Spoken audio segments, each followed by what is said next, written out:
Great. Hey, look, we will start. Look, thank you everyone for joining us for this, for the Tauranga Chamber of Commerce First Thought Thursday, particularly focusing on the COVID-19 response. I apologize for the poor lighting. I live in a small little apartment and the lighting, this is the best lighting I've got in the place. So sorry for that, but the stars of the show, they're in crystal clear view. And I'd like to thank them all for joining us. We've got Sir Paul Adams. He doesn't need much of an introduction, but he's been through a few of these crises before. He's well adjusted in terms of being in property, being in engineering. He's a philanthropist, and of course he's been one of the founding members or founding directors of Priority One. He's been involved in the community for many years. I was about to say decades, but that's pushing it. But look, thrilled to bring his expertise here. He's still a director on a number of rather large companies, so it's great to bring his expertise here. Also like to welcome Peter McKinlay. He's been a former chamber board member. He's also consulted to a number of international public organizations and private entities, and has been well right across the community, and has quite a different way of thinking, which is really good, and hoping to hopefully we can all bounce off each other, as I think we all come from different backgrounds, and it'll be great to have a good conversation today. And of course, Nigel Tutt, Tauranga local, spent a lot of time overseas, and he finally came back to come back to this beautiful little slice of paradise. And now he's the Chief Executive of Priority One. So thank you everyone for joining us. If you've got any questions or comments, I'll try and stay up with the chat as much as possible. Feel free to put questions in there, and otherwise just put your comments in there, and we'll try and share them with the panelists as we get through. Thank you everyone for joining us, and let's kick into it. Just wondering whether we want to start with some opening remarks, particularly Sir Paul, do you want to kick off and let us know what's on your mind? Yeah, well, one of the important things with the position we now find ourselves in is that we need business leaders to be involved in all sectors of the discussion to ensure that it's not going to end up being dominated by central government. For those of us who believe in private enterprise and minimising government interference, we now face an uncertain future. As we've brought the government in, which is needed to happen, but dramatically closer to state control in certain areas, and the perils of government interference in business is something that we're all going to have to keep a pretty close eye on. Lots of areas that we all have to get involved in helping development. Some of them that I've got in mind focus on skill shortages and reinstate on-the-job learning and training in New Zealand. And I think still in the Western Bay of Plenty, we have a lot of blue-collar workers. Unfortunately, there's going to be unemployment, even though I think we're reasonably fortunate in having some very good businesses such as the ports, the kiwi fruit industry and other agriculture, horticultural endeavours that other areas don't have. So we've got that going for us. But we certainly need to immediately start promoting tourism in the Bay of Plenty. Unfortunately, New Zealand tourism is going to go through an extremely difficult time with no external market. So we need to be on the front foot in the Bay of Plenty, making sure that we get more than our share of the internal market. Focus on regional development. I know someone else will probably talk about those things. Incentivise startups. But we need to totally review and amend our immigration policy, which is a wider issue, for when our borders do finally reopen. We shouldn't be giving PR to immigrants who end up driving taxis and working in cafes, etc., who come to New Zealand with qualifications that then don't get recognised. So there's some serious work needs to be done in that area to make sure that Kiwis get the first opportunity in jobs going forward. There's environmental issues which we've all been reading about in the last few weeks, the changes with the lack of traffic on the road. I think we have to get some focus on that area and support our primary industries more, who've been getting vilified over recent times, but some of the other environmental issues we've now got an opportunity to focus on. Things like the rail infrastructure, bringing it up to scratch and focus on some of these new port connections, inland ports. But also I believe there's a good opportunity for rail tourism to be expanded a bit further. It's not a biggie on its own, but it's a significant contributor if we set it up properly. Immediately commence the approved Northern Link State Highway. Some people will say it's old thinking, but it's not. We desperately need that connection to the north for our roading, and promote unapologetically made in New Zealand and support New Zealand manufacturing, especially in our region. Incentivise value-added industries such as R&D and the timber industries that we've been reading about. Why should we continue to send all of our logs overseas with no added value? Understand it's a price point there, but there needs to be some support in that development area. And make sure that we keep on questioning bureaucracy at all levels of accountability. Local councils, culprits in the glacial consenting process, which is one of the things that's dear to my heart with the RMA, which clearly needs removing and replacing with some better way of consenting work, so it still complies, but it doesn't have the costs and delays caused in the present structure. So we need a structure which the government's talking about at the moment.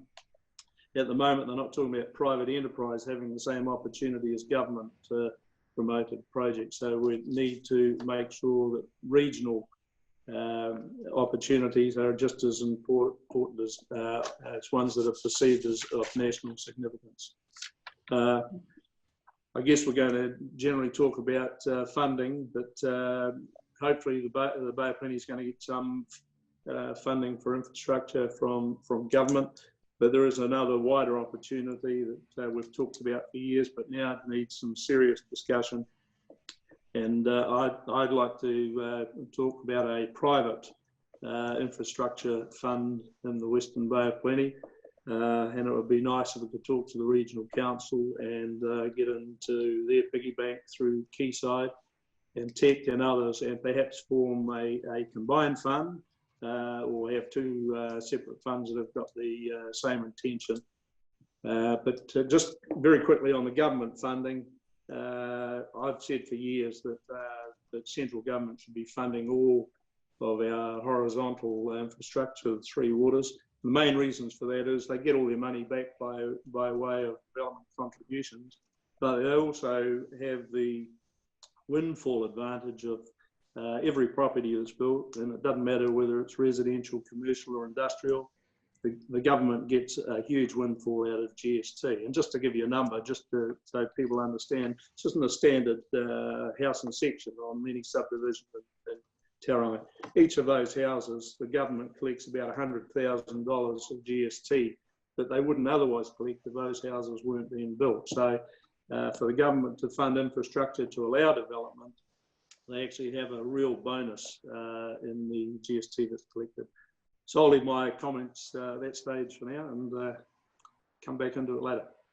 Look, I'm pleased that you touched on a number of points that we will come back to. There's quite a lot to unpick there, so thanks for sharing that. Just wonder, Peter, do you have any opening remarks at all? Yes, I think the first observation I'd make is that the biggest danger we face is that people will focus on trying to get back to the pre-COVID status quo, rather than recognizing that the nature of our economy, the international economy, is changing in a number of different and quite fundamental ways. And if we don't see that as an opportunity, we'll have years of frustrated underperformance as we try and put back what was there before. We need to start thinking seriously of the opportunities out of what at the moment look like threats. To give you a couple of examples, as Sir Paul has indicated, tourism is going to have a problem for a little while because our borders will remain closed almost certainly until a vaccine has been developed, tested, trialed, and generally used, not just in UK and the US and Australia, but in other countries with somewhat weaker health systems. So it could be 2 or 3 years before we get past a situation in which every visitor to New Zealand is quarantined for a fortnight. And that can be seen as, oh my God, what a terrible situation. Or alternatively, it can be seen as we have the opportunity to be the one country in the world which can say to people who want to take serious high-value food production and research, and to do it in an environment which is COVID-19 free, important for research, important for the people who undertake research. So we've got a very real opportunity to say we can be a selective, high value added, exclusive zone protected against what's going to be virtually a permanent feature of most of the world for a number of years to come. The second thing I think we need to really turn our minds to is what's going to happen in the property market, especially commercial property, but also to some extent, I guess, industrial. John Key has gone on record as saying, in essence, that the commercial property market is going to look like a bit of a train wreck because so many tenants will be unable to pay current rentals. If we go back to the status quo model, which is you've got a contract, it's a lease for another 3.5 years, you've been silly enough to put your personal guarantee on it, keep paying, it'll be a recipe for effectively destroying places like the CBD. We're going to need to come together with a very collaborative approach, bringing property owners, tenants, the council, the chamber, I believe as a leader, and others together to say, how do we cope with this new reality where the impact of this needs to be shared, not in terms of pre-COVID contractual rights, but in terms of how do we ensure a vibrant CBD comes out of all of this, and it's going to be a very different approach from what we previously had. A third thing we need to think about is it's clear that the nature of the governance of New Zealand is going to change quite dramatically. There's a lot happening behind the scenes, and Sir Paul's obviously in touch with some of it, around what happens with infrastructure, with resource management, with consenting, which is going to see quite dramatic change taking place. For example, our water industry in 2 or 3 years' time will probably look more like Scotland, with major non-local government controlled providers in place. Regulation of water will probably also move away from local government. It's likely that things like building consents will be handled by a national body, not by individual councils. There's a huge series of changes. But the other side of that, crises of this kind inevitably and substantially often increase inequality. There's a lot of thinking going on amongst some of the better think tanks in the UK that the real risk long term to societies like ours is that post COVID-19, the impact on inequality will be so great that democracy itself will be at risk, as significant numbers of people who are excluded, they're unemployed, they're on very low income, they have no prospect, they can't afford their rent, that they will be open to populist takeover. So one of the issues there is very much how do we engage and work with our least well-off communities in ways which make them think they're actually part of the decision-making process, at the very same time as we're trying to restructure the way we govern the major issues. And I'd recommend everybody have a look at the website of Infrastructure New Zealand, and in particular at the guidelines they've just released regarding infrastructure investment. It's an amazingly insightful and thoughtful piece of work, looking not just at efficient production of infrastructure, but looking at things like social procurement and how, in essence, to share the employment and the benefits around, not just amongst people at the top of the pile, but people at the bottom. In contrast, in local government at the moment, we're getting councils who are pulling back to looking after the organisation, not their communities. All councils in New Zealand have the power, if they wish, to say to ratepayers, if you don't want to pay your rates, we'll postpone them for, say, 5 years. At your call, there are techniques that means it will have no impact on local government's revenue position. There are ways of substituting, and no impact on ability to borrow. But some councils are almost running a competition to see how tough they can make postponing rates for people and how demeaning they can make the process. There's a complete lack of leadership from the sector, and that needs to be addressed as well. So just a few of my opening thoughts. That's probably enough to keep things going. No, that's great. We'll jump onto the property market very shortly. Nigel, welcome. Morena koutou, and firstly just to acknowledge Sir Paul, obviously, as Matt said, one of the founders of Priority One and life member. So just to acknowledge you, Paul. Look, I guess I might just give a bit more context in terms of the state of the economy. So in short, it's pretty ugly, as everyone would know out there, but it's not terrible. And I think we have reasonable cause for optimism in terms of how we'll come out of this from a regional perspective. We were fortunate, we went in a reasonable state, right? Really low unemployment, quite strong growth, the strongest growth in New Zealand for years on end, really. So that holds us in good stead now. And most of our industries, if you look at our big industries, healthcare, port, horticulture, relatively unaffected by this type of thing. Obviously, construction has been. That'll take a little while to come back, but we're in a much better spot than some other economies in New Zealand that might be really focused on international tourism or forestry or things like that. So, so just bear that in mind. Also, we've been surprised, and I'm sure you have, Matt, as well, about the level of optimism in local businesses. So you would expect them to be bashed around quite a lot, but certainly most of the ones we've talked to know that they will survive, have survived so far. It'll be damn tough over the next 2 to 4 months around cash flow. The markets that they're coming back to certainly aren't what they were. But I think you've heard far more, I guess, positivity and optimism than you have negativity around stuff, which is really encouraging. I would say that the bad bits of our, I guess, our community and economy going into this probably get worse under a recessionary environment. So while we were probably the fastest growth area in New Zealand and had a lot of the great headline stats, we also have terrible housing and rental affordability stats, and that leads to obviously some bad social outcomes. We have one of the lowest rates of all New Zealand cities of social housing in the government, and we obviously have a local government model in New Zealand, but specifically in this area as a growth area that simply doesn't work, and to keep that only gets worse under these types of circumstances. And I guess heightens the need when we return to our better normal, that has to be different. So I guess, and then I guess the other part that's really interesting too is, well, what effect does recessionary environments have on the Māori community?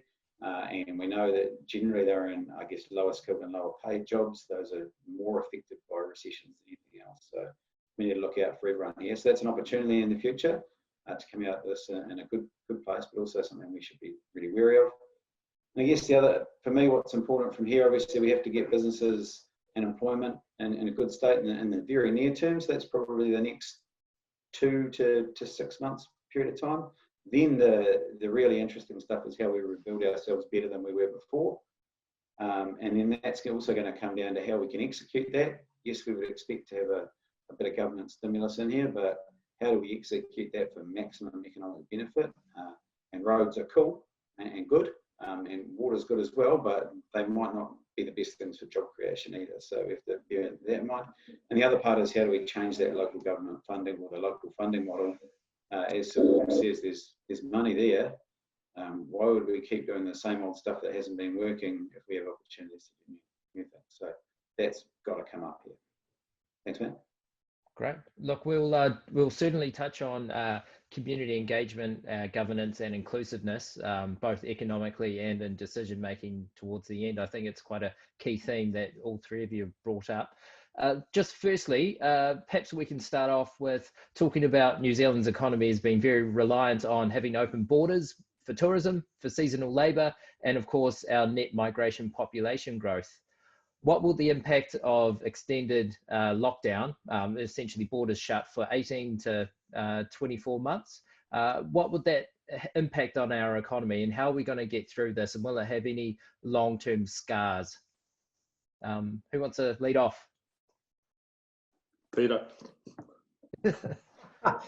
I think there are going to be a few changes, and one thing to think about is even when the borders reopen, what kind of tourism is likely to start to flourish? My guess is that we will not see aircraft coming in with people packed in cattle class kind of squashed together.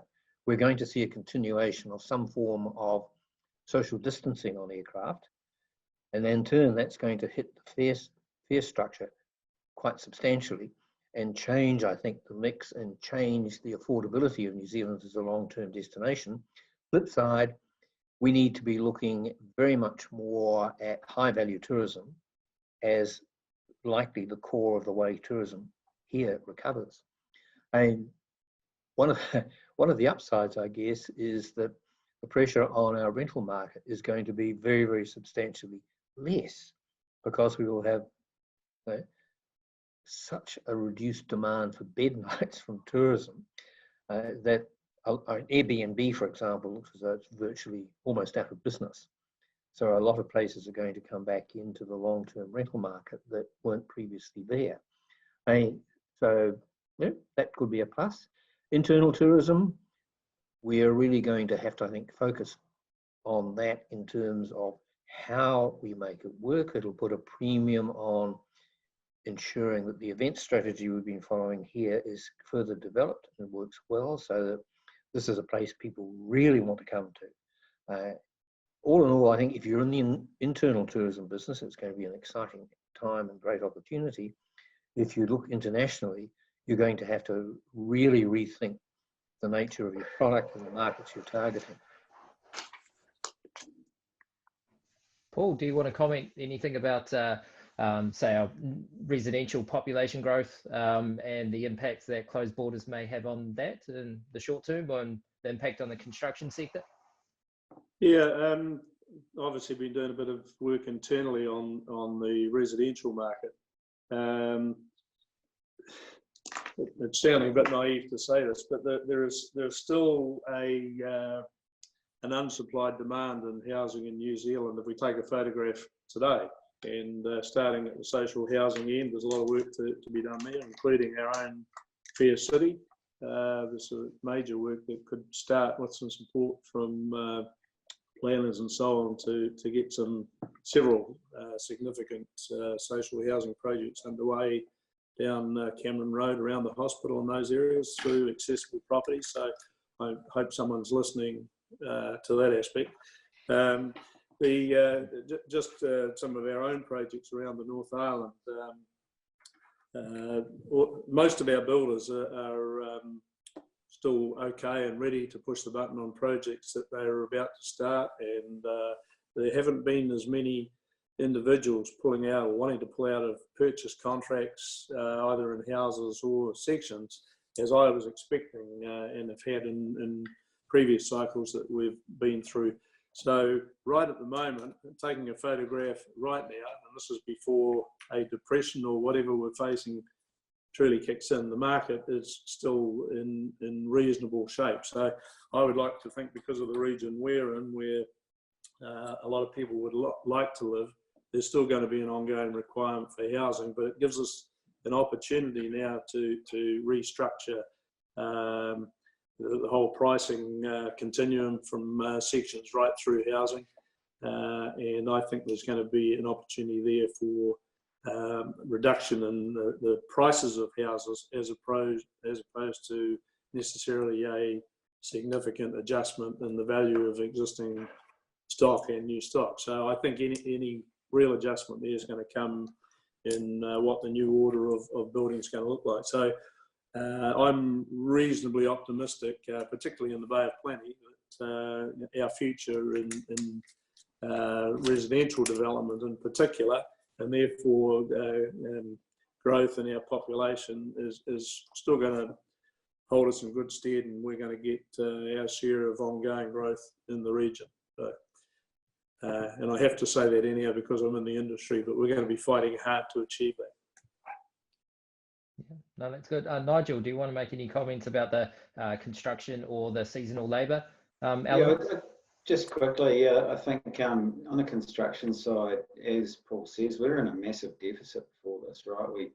We'd managed the supply of houses badly, right, due to a bit of bad management, a bit of bad luck. So that'll, even though we're in a bad spot now nationally, there's still pent up demand there.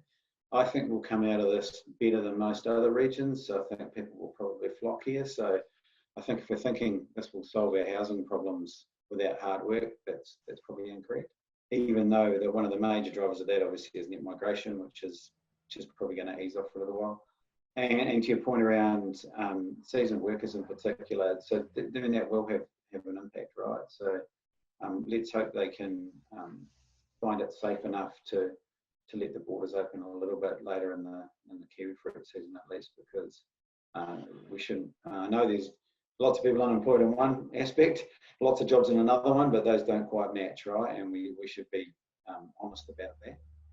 And horticulture is a major industry for us, right? We need to keep that up. And Priority One is doing some good work around labour mobility, working with the tertiary institutions, helping people retrain faster. Is that early days, or is there any insights you want to share with that? It's early days, but the game is to reskill people quickly, right? You'll see people come out of tourism, hospitality, retail type employment, and then they'll need to go into other employment. So the idea is to get them trained up as quickly as possible so that they're able to do that. Unfortunately, New Zealand tertiary system is not particularly renowned for its flexibility and nimbleness, but I know that both the institutions here, University of Waikato and Tutt, are working really, really hard on that. So that's going to be a team effort, and the key to that is the visibility of when we know people are, I guess, unemployed, and getting them into new employment as quickly as possible. So a matter of weeks. So will government reforms help with that? The nationwide reforms, will that speed things up? If it's going to, there hasn't been any evidence of that yet. What would be really, really helpful is for government authorities like MSD to be able to give us local level data so that we can see what's happening. And then I know that they're working some of the regional skills group type stuff. We would hope that to come back in, but what we need for Tauranga and the university to have is flexibility. I'm not sure the government reforms lend themselves to increased flexibility. I hope that is. Is there something you would like to add to that, Peter? No? Well, I think one of the factors for the tertiary sector is the virtual, well, not just the decline, but disappearance of international students. And that's having a huge impact on the budgets of the major tertiaries. And universities are down by tens of millions in terms of their expected revenue this year. So I suspect that a lot of the attention of the people running universities at the moment is going to be very much on how they keep their head above water, and looking at flexibility will be part of that, but within some very, very tough budgetary constraints, because they've all put themselves in a position where they've been highly dependent on that international student income. So speaking about that, and going on, obviously more students in the CBD for longer. That's great. Trying to make the CBD a destination 24/7 rather than 9 to 5. You, in your opening remarks, you made some comments around some work in the CBD with the landlords. Do you want to elaborate on that now? I think it's an opportunity that really does need to be explored. And again, I'd like to see people like the Chamber, Priority One, the Property Council, Hospitality Association, retailers and so on, coming together and saying, okay, clean sheet of paper, what's our vision for the CBD in 5 years' time? How do we get there? And some of that at least is going to be saying, we have to share the pain.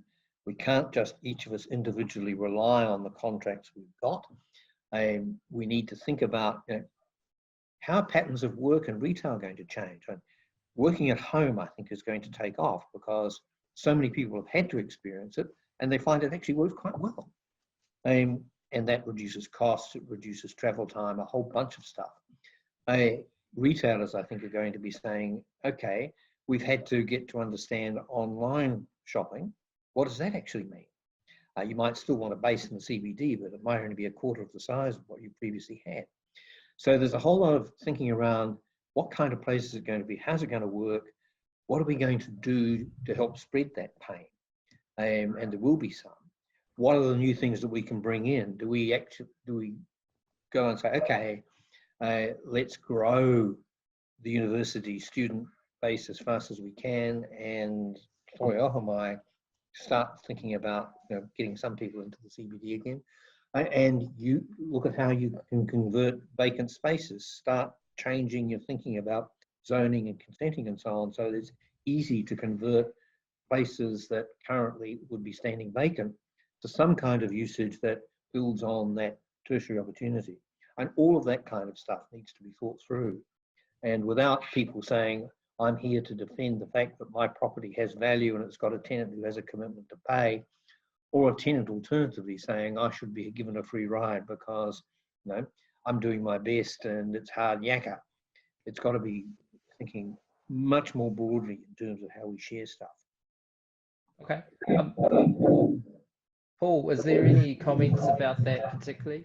Hold on, I'm sorry, Peter, I might just mute you for a second. Is there any comments about how the landlords could, property owners there could contribute to the CBD's future? Well, it's early days, but what Peter's said is absolutely right. There has to be a coming together of all the groups. I mean, in my own case, we're facing exactly that with tenants at the moment. So it is early days, but there's definitely work needs to be done, and all parties need to be around the table. Okay. I would imagine that with the probable change in CBD spaces, that it will slow down the revitalisation of our CBD, unfortunately. And I hope it's not right. I'm not on the University Council anymore, but I'm still chair of the property committee, and I just have a fear now that some of the projects that might be being looked at, including student accommodation, might be slowed up through this process. So that creates a problem, not only in terms of projects and work around the town, but also the desperately needed accommodation if our model for students remains as it was a few weeks ago, where we just don't have enough space to accommodate them in the CBD as part of that revitalisation. Okay. Look, we'll just one final question about the CBD before we move on to the chunky things around these big infrastructure execution. Nigel, you've had some thoughts around the CBD's long-term future. Oh yeah, so I'm actually I'm quite positive about that 5-year view. And yes, we do need a vision. It's pretty hard to attract. We've seen firsthand. It's pretty hard to attract projects to a story that doesn't exist. So that definitely needs to take place. It's not that difficult either. I think there's a big key in terms of getting accommodation in the city centre. But from what we know, there's quite a lot of projects in that longer period of time. And obviously can't talk about most of them because they're quite confidential, but there's no reason that we're worried about that. And also we tend to think, there's been a lot even in the last few weeks, right? So people aren't slowed down by COVID-19. Quite worried about the short term though, right? Realistically, we won't have large droves of people in the CBD, either as visitors or as workers for the balance of this year, probably even longer.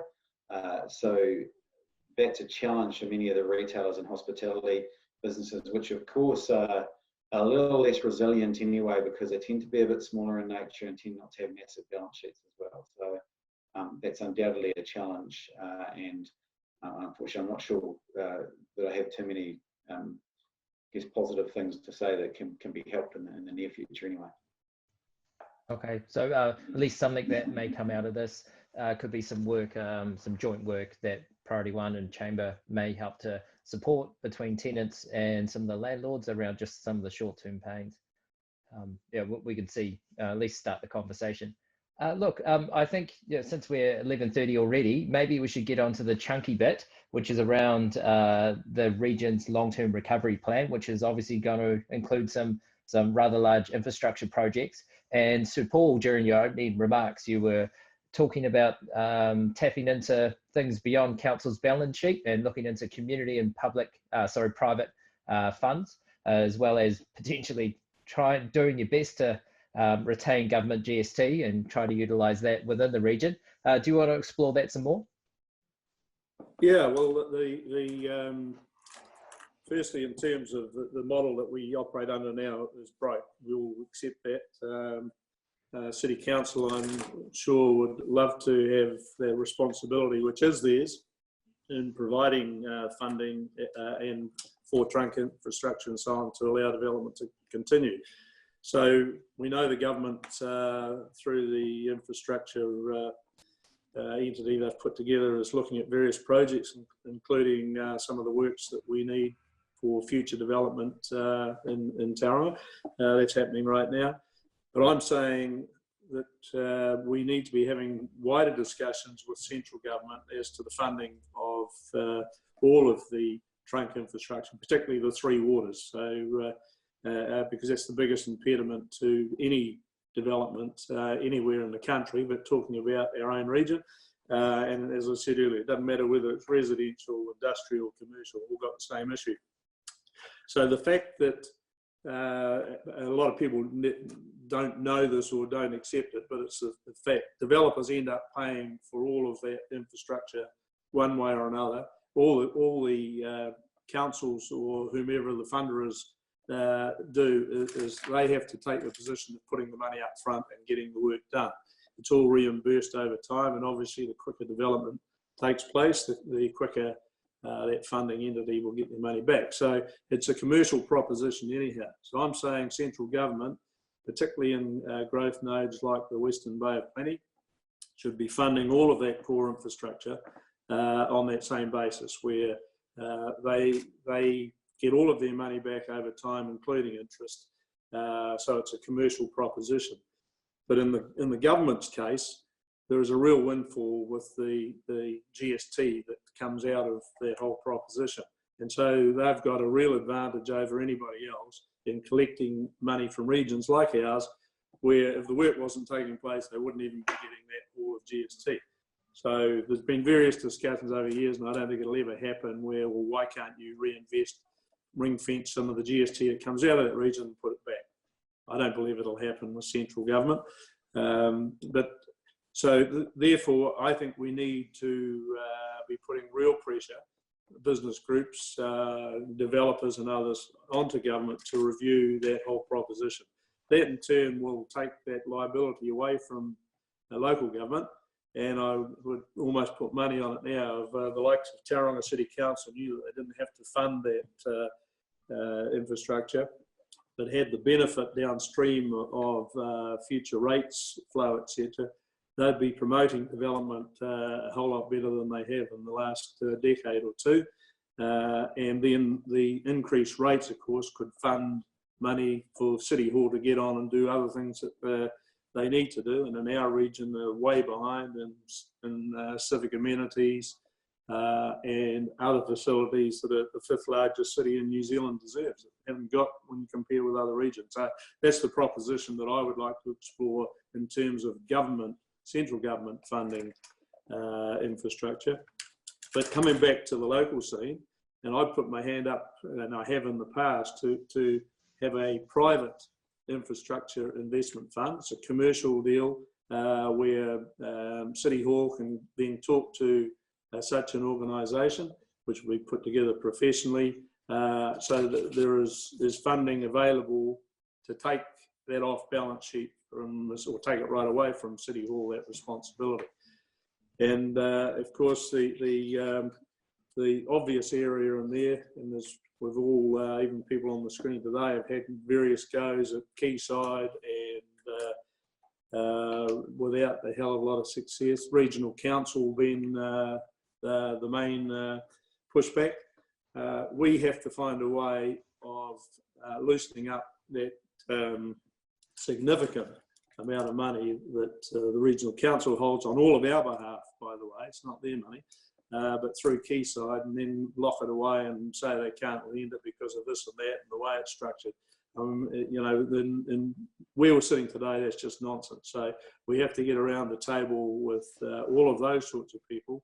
But coupled with that, private enterprise should be getting in there. And as I said, as an individual, I would be really keen to be involved in that and get one of our professional organisations to put that structure together and fund some of our infrastructure requirements from that area. I recall several years ago, Smart Growth doing a lot of work engaging a bunch of private as well as community wealth organisations, and it appeared that it was a bit of a chicken and egg situation where funding was available and they were open to considering it, but there just wasn't a product that was available for investment. So just wondering whether Peter or Nigel wants to share any thoughts around who should be leading this initiative. Is it a government initiative, or can the local councils work together? I think what we're going to see in the quite near future is a series of decisions that will shift the responsibility for at least water and wastewater from local government to a separate entity or entities. And that'll be done on the basis where they are self-funding. So I think my sense is that government sees that the present situation is an opportunity to get past what has been local government resistance. So typically councils have said, over our dead bodies, and by the way, over your loss of the next election, and because of no local public resistance. But in this environment, and with the importance of infrastructure and the emphasis on recovery, I think government rightly believes that there is a window of opportunity to do something like the Scottish approach to the water industry. So I think that problem, in essence, will solve itself. Local government will scream a bit, but that's what seems to be on the cards. In terms of Quayside, there's a great deal that could be done, and a lot of it is around the regional council seeing itself as a partner with its communities, not a separate entity setting its own agenda. If you look at some of the work internationally on what's termed anchor institutions, that's a model for the way that we should be working here, which is everyone coming together and saying, how do we use the resources we hold to the best benefit of the communities we serve? That's not been on the regional council's agenda. In fact, when I read the regional economic recovery strategy, which the regional councils put together, one thing that really struck me was you could read it from end to end and have no idea that the regional council had any financial assets, let alone a portfolio which even on today's market is worth close to $2.5 billion. So that's essentially, that's something that could add enormous value to the community, but is lying dormant in terms of the impact it's making. Other than, of course, there's an income stream, and Quayside, with some of the retained dividends, has been doing some interesting stuff. But fundamentally, it's an underutilised and significant resource, which, as Sir Paul has said, belongs to the community, not to the regional council. Yeah, no, it's fair to say.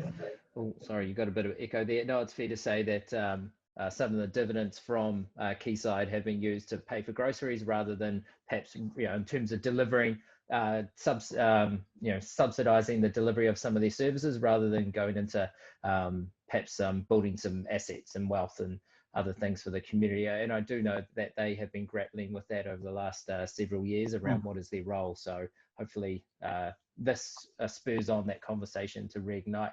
Nigel, do you have any further comments?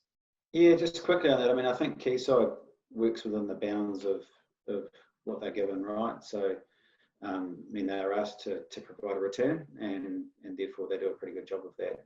The question is, what kind of return should they be providing, and could they do more with that? Which is regional council's direction. That's not up to Quayside.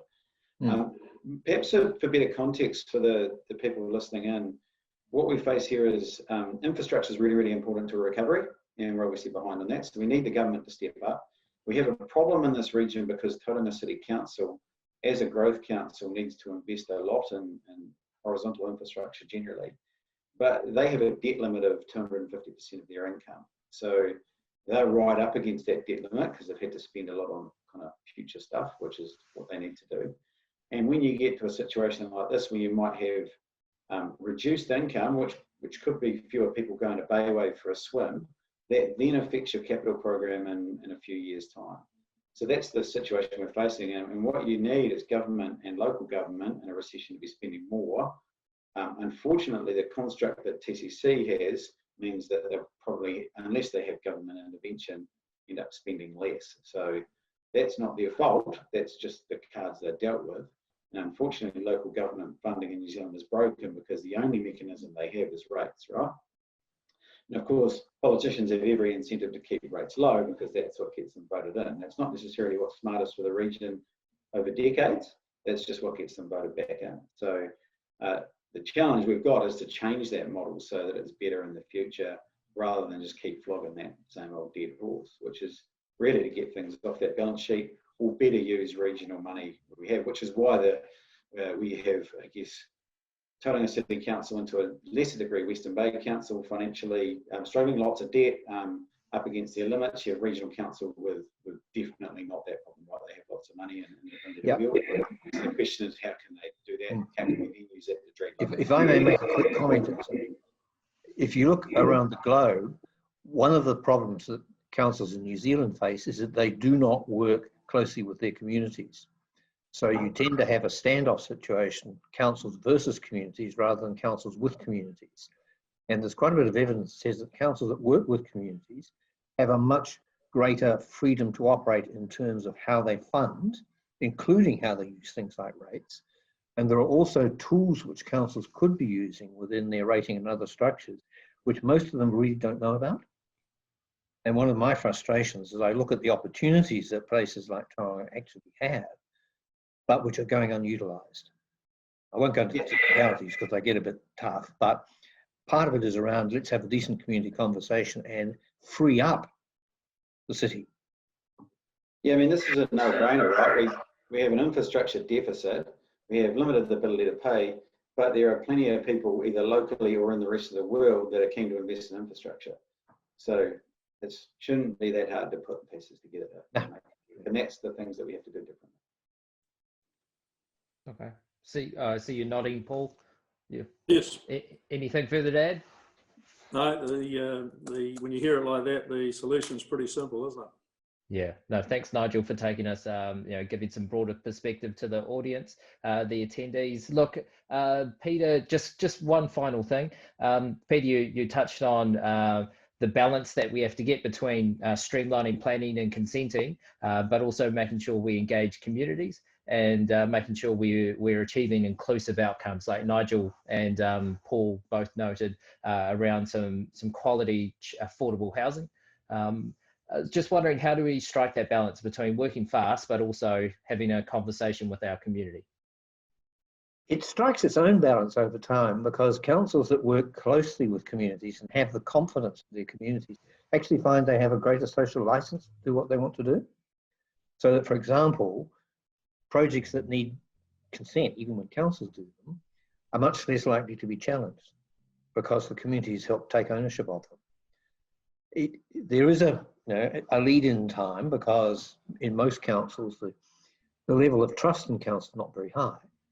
But the evidence is pretty clear. If you go out, and Wiltshire in the UK is a very good example, and you actually take the view that you co-decision make with communities around what happens in the areas, you get a much different approach, a much better license to function. But we're a long way away. It not only keeps COVID-19 more or less out, it keeps good ideas out as well. And that's a problem that we need to overcome. Paul, you were quite keen on housing affordability, what would your approach be in terms of making sure that the economy recovers, but we bring everyone along with us? Do you have any thoughts around some of the initiatives you're working on, or just more broadly from a community planning perspective? Yeah, well, specific to social housing, you know, it's not only horizontal infrastructure, it's vertical that we've got to talk about here. So we need to have a really good look at higher density, not only in the CBD, outside the CBD as well. And that, I think, is going to be the answer to some of our region's housing issues, and particularly in social housing, if we can intensify the density, not to create slums, but to do the job appropriately, and not rely on the likes of Housing New Zealand equivalent to build and manage. I mean, that model's been pretty much broken as well. So there's other organisations who will take up the opportunity to get involved in that type of social housing. That was the question you asked me, wasn't it? Yep. Yep. Yeah. No, that's good. Nigel, do you have anything further to add? You're quite passionate about social housing stock being much lower than other regions. Yeah, which I think is just terrible, right? We generally have a government that tells us we're quite rich and don't need extra help, but we have, in terms of the government net for the people at the bottom, it's actually the thinnest net that exists in New Zealand. So that needs to be fixed, right? There's only one lot that can do that, as the instigators. To Paul's comment on intensification and going up, that's really, really important as well, right? And as with most things, it's really, really obvious. We've just got to get on and do it, really. And I think there's a nervousness. I don't know why. I haven't had anyone in the community say we shouldn't go up. It gives you better pricing outcomes. It means you have to put less infrastructure in. Let's just get on with it and do it. Get the red tape out of the way. Okay. Look, we'll finish up just briefly with 3 questions from the audience. One was from Jennifer Pearson, talking about, look, why isn't the media talking about the drought, which is impacting a lot of farmers? Do you have any thoughts on the long economic impact of this, or is the Bay of Plenty region a bit more resilient? Yeah, we're actually more resilient to that. It certainly is something we've had a few comments on. So when we've been talking to some businesses, they've been saying, well, yeah, COVID-19 is a problem, but the drought's a bigger problem. And I guess if you're a farmer, that probably is the case. We will have less impact of that in this region just because our level of kind of dairy or sheep and beef farming is a bit lower anyway. But I would expect that will impact other. We're certainly hearing that out of Waikato and Northland as well. So yeah, it's an unfortunate double whammy that we get there. Okay. Second to last question from Donna Wallace. What was supposed to happen to the Westpac building in the CBD? Does anyone have any public information that we could share? I don't. Other than it's planned to be redeveloped, I don't have anything publicly I could share. Okay. I can tell you about the old electricity building in Spring Street because I'm a partner on that, and we're looking for tenants, and that's going to be made harder by what we've just talked about. Yes. In terms of flexibility of space, or people co-locating to work together. Is that what you were meaning, Paul? Yes, and the general pullback over the next period. I mean, you know, that site is a redevelopment site, so in the near future we'll be demolishing the existing building there because of health and safety issues. But that's an example of the CBD, and the 3 of us have each touched on that. I mean, you know, it's been an ongoing problem, disaster for certainly the last decade, and lots of us have had a go at having some input into some changes. But yeah, this present situation is not going to help in terms of the number of new organisations wanting to come into Tauranga CBD in the short term, particularly organisations that aren't here at the moment. Yeah. Okay. Look, it's coming up to 12 o'clock. I'd like to thank the three panelists, so Paul Adams, Nigel Tutt, and Peter McKinlay. You've expressed some quite a variety of views. There's a couple of action points that we'll need to follow up with. Incredibly privileged to have you here. Thank you to the audience that have attended. We'll be running a similar session next week with a couple of panelists, Heather Connolly from University of Waikato, Mark Lister from Craig's, and we're just waiting for the next person to finalise. So that'll soon be announced soon. But we'll carry on this conversation next week and make sure we keep the conversation happening. Thank you, everyone, and appreciate your effort. Thanks, everyone. Thanks to the Chamber for organising it. Yeah, thank you very much for that. Yeah, And continue to push a leadership role. We need it in this.